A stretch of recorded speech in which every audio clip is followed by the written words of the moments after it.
Toxin. Chers amis, allez, on 7h30, continue cette 9h30, matinale ce matin, Nicolas toujours sur Vidal. Toxin. Vous êtes de plus en plus nombreux à nous regarder, c'est formidable. C'est que du bonheur et parce que je pense que le journalisme que nous proposons, les décryptages que nous proposons, vous intéressent. En tout cas, merci d'être là. Est-ce que les médias, ça va être nous? Quand je parle des médias, c'est les médias indépendants. Et on va en parler justement avec Xavier Eman ce matin, mon invité. Bonjour Xavier Eman, comment allez-vous? Bonjour, ça va très bien, je vous remercie. Bon, mais merci d'être avec moi ce matin. Je vous reçois notamment pour ce livre-là qui vient de sortir, Formatage continu, Tour de France des 14 principales écoles de journalisme, préfacé par Claude Cholet, qu'on connaît bien sur Toxin, bien entendu, fondateur du Observateur du journalisme. Et ça a été publié à la Nouvelle Librairie Édition. Vous, Xavier, vous êtes notamment rédacteur en chef adjoint de la très bonne revue Éléments. Vous travaillez de concert notamment avec l'ami François Bousquet, qu'on salue, bien entendu, ce cher François que j'ai reçu il y a quelques jours, notamment pour un grand entretien sur la recomposition politique, notamment de la droite. Et ce matin, avec vous, Xavier Eman, on va parler des écoles de journalisme. Il y a tant à dire sur toutes ces écoles. Alors, vous faites... Pourquoi d'ailleurs... Alors, ce livre-là, il est passionnant. Je vous invite à lire, chers amis. Vous pouvez l'acheter. Il est là, formatage continu. On va parler du formatage notamment. Une question qui me vient en tant que lecteur, c'est pourquoi avoir choisi, Xavier, d'avoir identifié, d'avoir fait un topo sur toutes les écoles, on va dire prestigieuses, entre gros guillemets, bien lourd. Oui, alors en fait, on a choisi les 14 qui sont reconnus par la profession. C'est-à-dire Ouais. celles qui sont censées être les plus sérieuses et qui fournissent on va dire, les gros bataillons des journalistes, des médias centraux ou dominants, comme on veut. On Ouais. s'est limité à celle-là parce que ça aurait été un peu trop ambitieux de vouloir faire un panorama complet parce qu'il y a un grand nombre Oui. d'établissements de formation journalistique. Donc on s'est concentré sur celle-ci. Et en fait, on est parti d'un constat assez banal. Je pense que beaucoup de gens, et notamment vos auditeurs et vos téléspectateurs se sont déjà faites, c'est-à-dire comment expliquer la stabilité absolue comment dire, du consensus idéologique au sein des journalistes. Des journalistes en tout cas mainstream, comme on dit. Ouais. Quels que soient les changements d'opinion, quels que soient les résultats des élections, du côté des journalistes, l'idéologie, la doxa idéologique ne bouge pas. Elle reste immuable. Je prends souvent cette image un peu d'un Fort Alamo idéologique. Ouais. Et on trouve qu'il y a un écart de plus en plus grand qui se crée entre cette doxa idéologique des médias dominants et l'opinion publique générale en France. Donc on s'est dit d'où cela peut venir. Et on s'est dit, bah, ça doit être certainement la façon dont ils sont recrutés et dont ils sont Ouais. formés. C'est pour ça qu'on a décidé de se lancer dans cette enquête avec Claude Cholet, qui est un spécialiste de l'étude des médias. Et bien entendu, Claude Cholet, observateur journaliste, je vous invite d'ailleurs à aller voir le site de Claude, bien entendu, puisque c'est un site extrêmement riche, avec notamment tous les portraits, chers amis, tous les portraits que les gens que vous abhorrez à la télévision ou à la radio, ils sont tous là, leurs liens, leurs relations, leur endogamie, parce qu'on parle d'endogamie, on va en parler ce matin, Xavier Eman, cette Tout à endogamie-là, fait. dans ce livre-là, parce que c'est absolument effrayant. On le sait, mais c'est quand même mieux de l'entendre, c'est quand même mieux de donner la parole, comme à vous, Xavier Eman, sur ce qui se cache dessous et surtout sur la formation. Comment sont formés nos journalistes aujourd'hui et c'est intéressant. Donc, c'est véritablement déjà, il y a une conformité idéologique confondante. Vous avez pas mal de témoignages de jeunes gens qui sont passés dans les écoles. On lit des trucs incroyables. On s'en doute, mais quand on le lit, on se dit, ah oui, ça va jusqu'à là quand même. C'est effrayant. Il y a une espèce de forme de Ah oui, alors totalitarisme dans ces écoles. on n'a pas été déçus, en effet. On a eu la chance en effet, de recueillir un certain nombre de témoignages sur quasiment toutes les écoles qu'on a étudiées, pas tout à fait, mais presque, de gens qui justement avaient envie de devenir journalistes, ce qui est à la base une ambition tout à fait respectable, Ouais. mais qui ne partageaient pas en effet on va dire le conformisme idéologique qu'on y rencontre et qui nous ont expliqué comment ça se passait de l'intérieur et comment elles ont vécu cette formation. Alors en fait, c'est très simple. Quand on est un mal-pensant, je veux dire, quand on ne pense pas exactement dans la ligne, il y a deux solutions. Mm. Soit on ne supporte pas la pression idéologique et le formatage justement que l'on reçoit durant ses études et on quitte Mm. avant terme, ce qui est le cas de plusieurs personnes qui ont témoigné. Soit en fait, il faut véritablement faire profil très bas et dire, penser et écrire contre son intime conviction pour pouvoir espérer Ouais. avoir des études et surtout des études réussies, pardon, et surtout à la fin des opportunités professionnelles, car c'est aussi ça le but des écoles, c'est aussi de placer ensuite leurs élèves dans les grands médias. Et en Mmh. effet, ce qu'on a découvert, enfin pas vraiment découvert, mais dont on a eu la confirmation en tout cas par ces témoignages, c'est que le formatage, il est de différentes natures. Il vient Mmh. évidemment de l'enseignement, mais il vient aussi d'une ambiance générale et des élèves eux-mêmes. Il y a une Ouais. espèce de surveillance. On a des témoignages de jeunes gens, de jeunes élèves qui ont été dénoncés par leurs propres condisciples pour Oui, oui. avoir tenu des propos, on va dire non politiquement corrects, mais même pas en cours, je veux dire dans le couloir ou à la cafétéria et qui ont été signalés comme malpensants auprès de la Mmh. direction de l'établissement. C'est quand même assez effrayant de constater ça. Il y a aussi des gens qui ont été sommés de changer leur choix Mmh. de médias dans lesquels ils espéraient faire leur stage. Bah, ouais. Alors, mais ça va très loin on a un témoignage d'une jeune fille qui voulait faire son stage dans Famille chrétienne, qui Ouais. n'est pas connu pour être un brûlot d'extrême droite ou un Oui. brûlot complotiste, qui est plutôt Ouais. une revue assez, on va dire, centrale, progressiste, même si elle se revendique évidemment catholique. Mais justement, le Oui, simple oui. fait de se revendiquer catholique était insupportable. Et on a Ouais. expliqué à ces jeunes filles que c'était pas dans l'esprit de l'école et qu'il fallait donc mieux choisir un média plus conforme. Donc on voit qu'on Ouais. va quand même très loin dans cette espèce d'autoritarisme idéologique. Non, mais c'est ça qui est dingue dans votre livre, Xavier Eman. Et je vous recommande, chers amis, de vous jeter là-dessus parce que c'est un livre qui fait une centaine de pages. Il se lit très facilement. Il est chez la Nouvelle Librairie Édition, dirigé par François Bousquet. Et vous, vous êtes même rédacteur en chef adjoint de la très bonne revue Éléments. Voilà, donc vous n'hésitez pas à vous procurer ce livre. Et on continue ce matin, on parlait, bien entendu. Moi, ce qui est édifiant, c'est la délation. Vous l'avez dit, Xavier. La délation au sein même des élèves qui vont. Mais oh, c'est digne de l'Union soviétique, cette histoire-là. Non, c'est incroyable. Alors, mais c'est surtout révélateur d'un état d'esprit Ouais, inquiétant. ouais. Et en fait, c'est le produit, je pense, on parlait d'endogamie, mais c'est Mm. en effet ça. Il y a déjà une endogamie sociale à la base dans le Ouais. recrutement de ces écoles. C'est-à-dire que la plupart, il y a toujours des exceptions, mais disons de façon assez globale et assez générale, Mm. les gens qui intègrent ces écoles font partie déjà d'une certaine caste. D'une Mm. certaine caste, c'est-à-dire ils sont grosso modo issus de la bourgeoisie Mm. citadine, de la bourgeoisie des centres-villes, et ont donc déjà des présupposés idéologiques avant même Ouais. de subir le formatage complémentaire. Ce sont Mm. des gens qui sont donc issus des mêmes milieux sociaux, qui ont en général fréquenté les mêmes établissements scolaires, Oui, les oui. mêmes lieux de villégiature, et qui se sont déjà constitués une sorte de réseau Ouais. d'entre-soi, un Mm. entre-soi à la fois idéologique et moral, et une certaine certitude de faire partie de ce fameux camp du bien, le fameux Mm. camp du bien, d'avoir une supériorité morale par Ouais. rapport à la plèbe, et Mm. donc quasiment un devoir d'élever et d'éduquer le bon peuple pour les amener à devenir, Mm. enfin à s'approcher en tout cas de ce fameux camp du bien. Donc dès leur entrée, ils sont déjà persuadés de faire partie d'une élite, et Mm. d'une élite surtout morale. Et donc tout ce qui échappe, tout ce qui sort, tout ce qui n'est pas conforme à à leur vision morale est considéré comme Mm. euh, immoral justement, et donc mérite d'être dénoncé. En dénonçant leurs camarades, ils n'ont pas du tout l'impression de faire quelque chose de détestable. Au contraire, ils défendent le bien. Ils défendent le Ouais. bien contre l'entrisme de mauvais esprits qui veulent corrompre cette belle unanimité idéologique, libérale, libertaire, on va dire. Mm. Mais alors, où se loge, où se niche, Xavier Eman, selon vous, le libre arbitre que devraient acquérir ces jeunes têtes blondes? Pour le coup, ils n'en ont absolument pas. C'est vraiment le formatage, vous le dites, c'est le titre du livre, c'est un formatage idéologique. Et ce qui est intéressant, c'est que vous le dites aussi, c'est que c'est des élèves qui sont issus de la même caste. Donc, en plus de ça, ils arrivent quand même avec des a priori et une épaisseur intellectuelle qui est déjà bien formatée, hein, notamment. Oui, alors en fait, le problème, c'est que donc ça, ils arrivent avec déjà ce formatage et Ouais. ils subissent dans ces écoles un enseignement qui va tout à fait dans leur sens et qui les conforte dans leur certitude. C'est l'absence totale de diversité de cet enseignement qui est le plus qui est le plus choquant.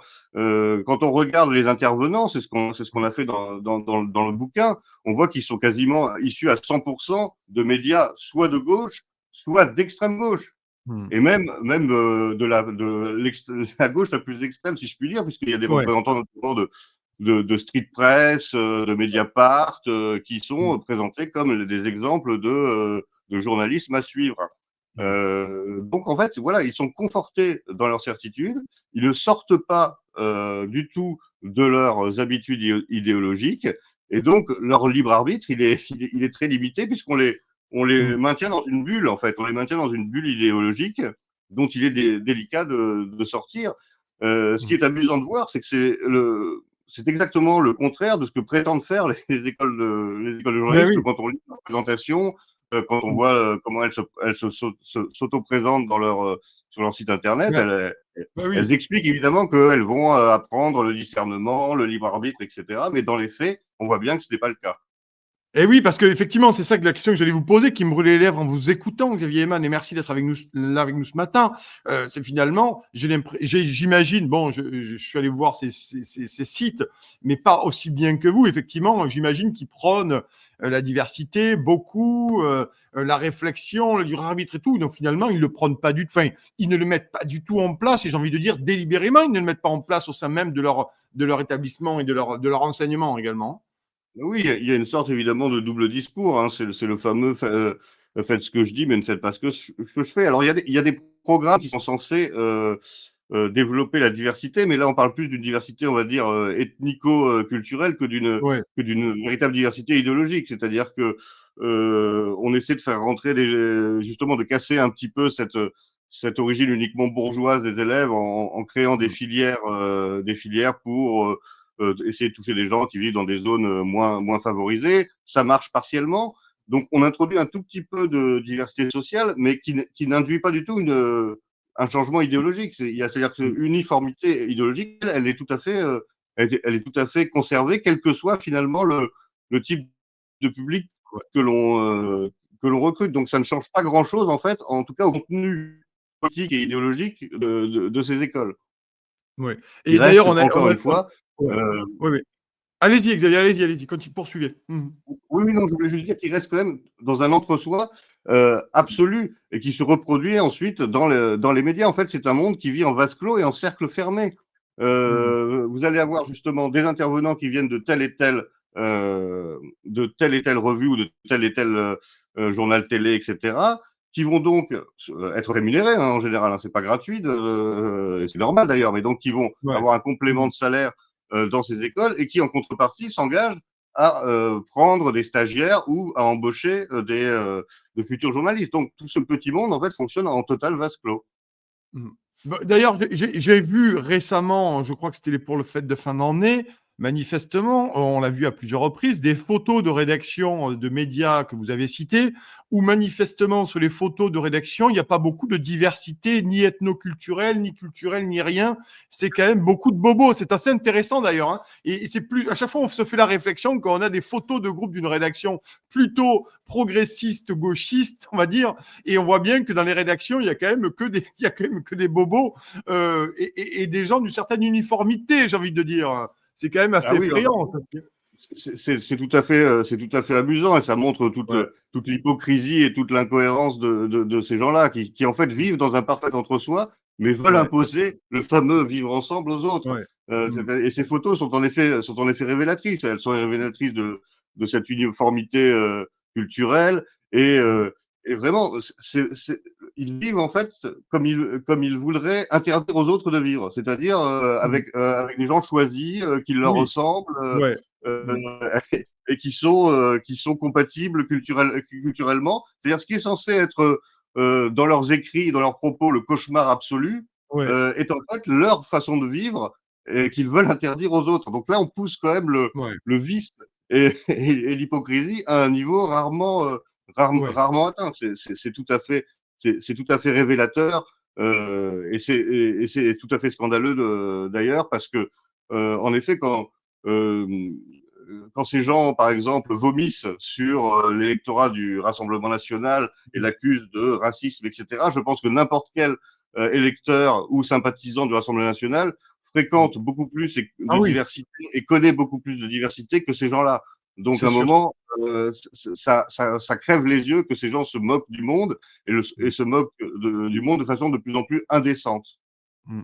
Alors, on va continuer à en parler, chers amis, c'est parce que c'est vraiment passionnant. C'est d'ailleurs pour ça, on va voir quelle influence ça a chez nous, dans nos médias, surtout, enfin, surtout dans les médias. Et on va voir, et on va en discuter encore avec Xavier Eman ce matin. On a encore 5-10 minutes ensemble. Et merci beaucoup, Xavier Eman, d'être là ce matin, hein. Vous êtes rédacteur en chef adjoint de la très bonne revue Éléments. Jetez-vous sur Éléments. Les numéros sont formidables. Je ne l'ai pas sous les yeux, désolé, mais vous pouvez les piocher. Et d'ailleurs, édition Nouvelle Librairie, c'est pareil. Vous pouvez aller piocher sans aucun problème les livres préparé par l'ami François Bousquet et Xavier Eman pour la revue Éléments. On continue là-dessus. Comment finalement, la question que j'ai envie de vous poser, c'est comment cette endogamie a-t-elle pesé dans les médias aujourd'hui et est-ce qu'elle va continuer à peser? Parce que moi, j'ai plus l'impression que ça pèse des masses, mais elle a beaucoup pesé quand même tout de même depuis 30 dernières années, hein, cette Elle, idéologie. elle, elle a, Elle a pesé énormément. Elle pèse peut-être un peu moins, mais à mon Ouais, sens, elle continue quand même à d'accord. peser parce que Mmh. malgré des changements importants, notamment la multiplication des médias alternatifs qui ont de plus en plus de succès, qui contrebalancent un petit peu cette puissance des médias dominants, il faut garder à l'esprit qu'il y a toute une génération qui continue à n'être informée quasiment Ouais, que par les médias classiques, le journal de TF1. Les boomers sont assez rétifs ouais, à l'alternative médiatique. ouais. Donc elle garde de l'influence, même si elle en perd, heureusement d'ailleurs, fort heureusement, elle en perd de plus en plus.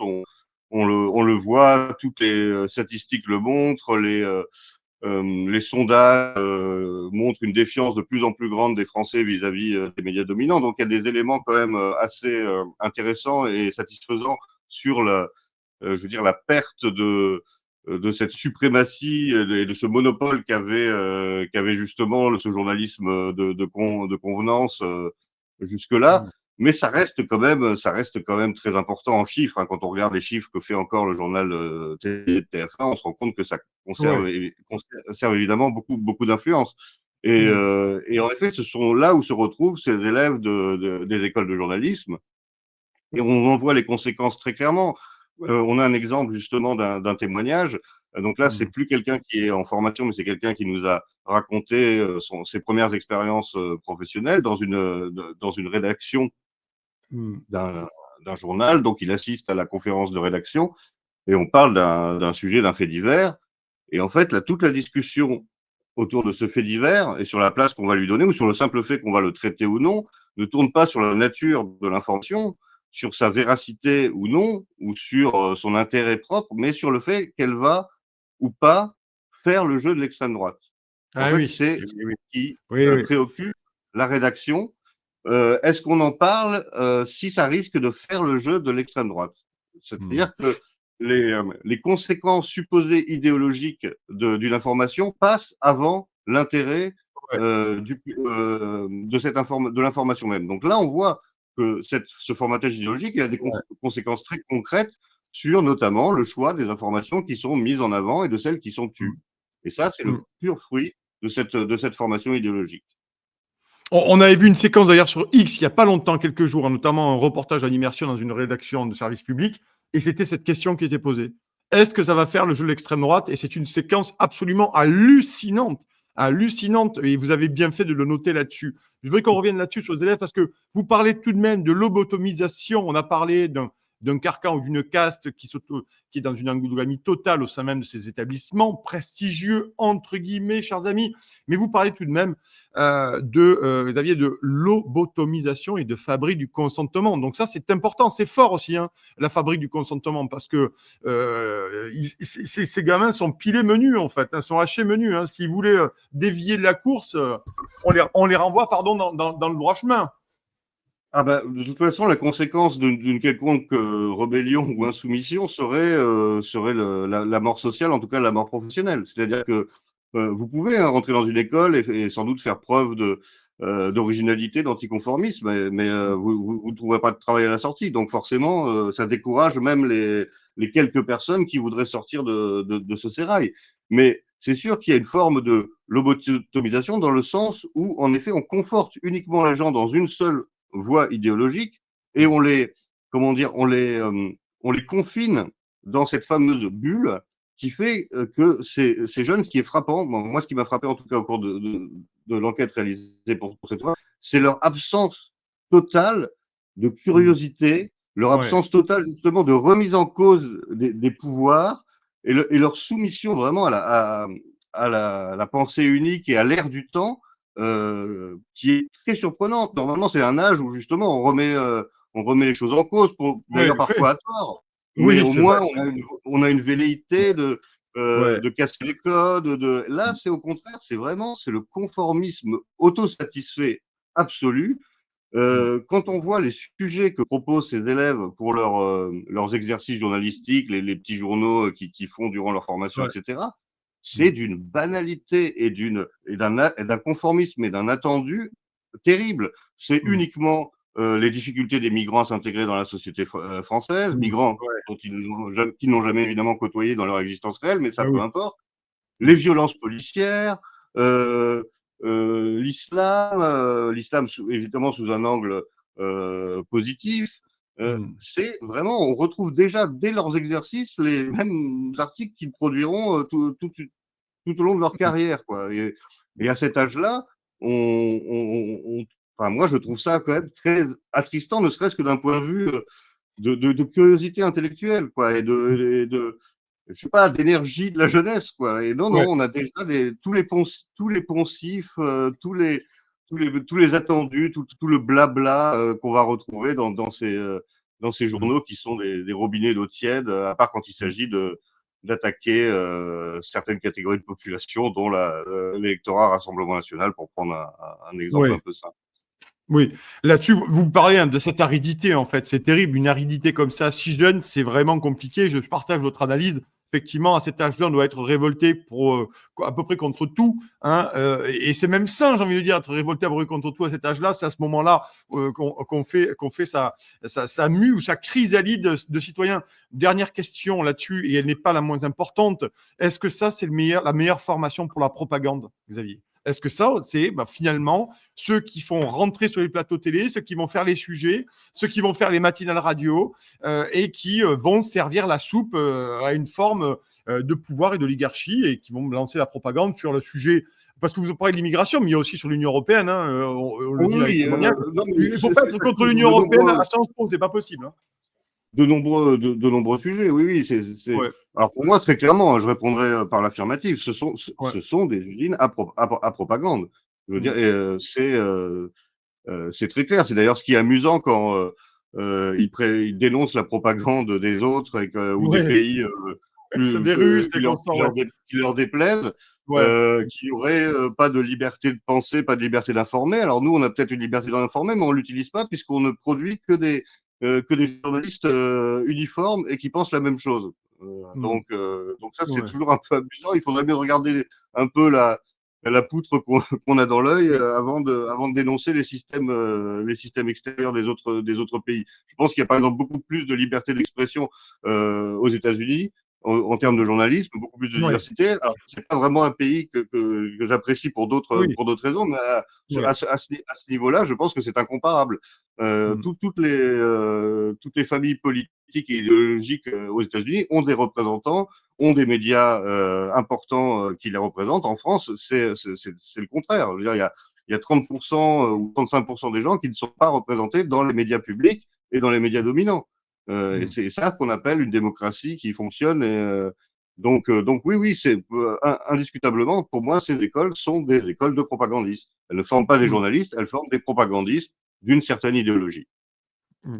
C'est passionnant. En tout cas, je vous invite, chers amis, à aller vous jeter sur le livre de Xavier Eman. Voilà, formatage continu, Tour de France des 14 principales écoles de journalisme, préfacé par Claude Chollet de l'Observateur du journalisme et publié à la nouvelle librairie édition de l'ami François Bousquet. Et vous-même, Xavier Eman, vous êtes rédacteur en chef adjoint de la très bonne revue Éléments. Et je vous invite, bien entendu, chers amis, à aller lire les très bons dossiers, les très bons papiers de cette revue, une des meilleures revues à ce jour pour pouvoir avoir des grilles de lecture intéressantes sur les sujets qui nous occupent. Merci beaucoup, Xavier Eman, d'être venu ce matin pour nous parler de ça ces écoles de journalisme à propagande. Merci beaucoup. On vous souhaite une excellente vendredi, une excellente journée. Merci Xavier d'être venu ce matin. Merci beaucoup.